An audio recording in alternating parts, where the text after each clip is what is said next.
back to Home Sweet Home Cooking. I am Rocky, your host in my mother's kitchen. As always, Trent is joining me again today. Today is going to be another Southern Essentials. We've already done a cornbread, just a pan cornbread. Today we're going to do a hot water cornbread. On the Southern Essentials list, cornbread comes in number 2, but people suggested cornbread of different types. So, second kind, that's a different type. Hot water cornbread is pretty simple. 2 cups of cornmeal, 1 teaspoon of salt, 2 teaspoons of sugar. You don't have to put the sugar in there if you don't want to. We're doing dumplings, so there's already going to be a bread in the dumpling, so I want to add something sweet, so this is going to be more of a sweeter kind of side. So I know a lot of people say no sugar in cornbread. I agree normally, but this time I'm going to put a little sugar in just because. I've got a fryer going here. It's up to 350 degrees. And I've got 2 cups of boiling water. I'm going to start with only about 1 3/4 cups of it. I'm going to save a little bit as reserve in case I don't need it all. So, why do you think we're putting hot water in the cornmeal? Honestly, I was going to say maybe to help start the baking process, considering it needs to be boiling. There's no baking. This actually, you're correct, 100% correct. This actually cooks the cornmeal. So by doing this, you're just cooking the cornmeal. Okay. So then you're just basically deep frying already done cornbread. Cornbread dough. The dough becomes pre-cooked at this point. It's like a cornmeal mush. Okay. That's a little too thin. Add me some more cornmeal, please. So you want it a little thicker than like mashed potatoes. You want a wet sand consistency or a loose Play-Doh. And as long as you add more cornmeal to it while it's hot, it should incorporate and cook through. You don't really want the cornmeal raw. So you want to make sure your water is like near boiling. Oh, yeah. And I just took it off the boil. I had it boiling on the stove.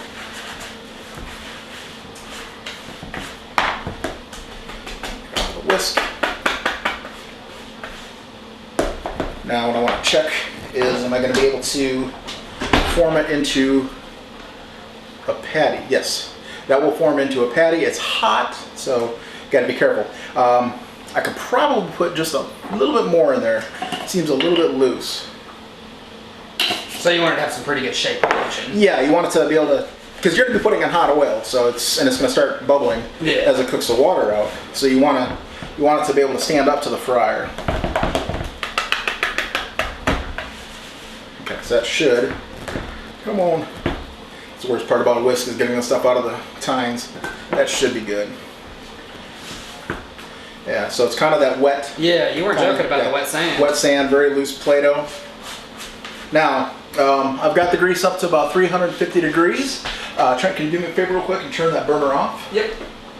And check on the corn casserole real quick. Is it browning on top? Not yet. Okay, leave it in there. On the edges. Okay, that's fine. We can let it go for another couple minutes. We're trying to get everything done in 5 minutes, so we got this close. Mom, can you grab me one thing? What? 2 things. Wire rack and a cookie sheet. And we'll need to clear this up. Drop them back on. We need a landing mat here. So when this starts going, it's going to start going. All right, so 2 ways to do it. Or 2 ways that I want to try doing it. One, I'm using just a scooped spatula. This is one of the cooking implements that I'm testing, and so far I like the spatula set a lot. It's going to be an Amazon purchase that I'm going to suggest here when I get to the review. But you're just going to want to scoop and make. That's actually still a little bit too wet. It wants to fall apart on me.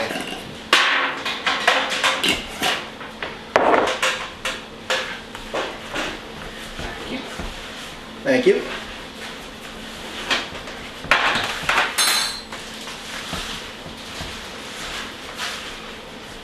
So how long would you say you probably got to add more cornmeal in? Probably what, just a minute or 2? No, it's going to be hot enough to cook. Cornmeal doesn't really take too much to cook through. It's dried. You're really kind of just rehydrating it and letting it soak up the moisture when you're really cooking it. Okay, so no big rush if you find you need to make some more while you're forming the patties out. Correct. Now I probably wouldn't go, once I start frying, I'm not going to add anything to it unless I'm adding more hot water to it. Alright. Now, I'm going to gently, oh, that one broke apart. So we'll do it this way then. I'm really going to form the patties this time. Okay. Yeah, then maybe the spatula's just not compressing it hard enough. Yeah, I just can't get enough pressure on that spatula, so. And this one wanted much better.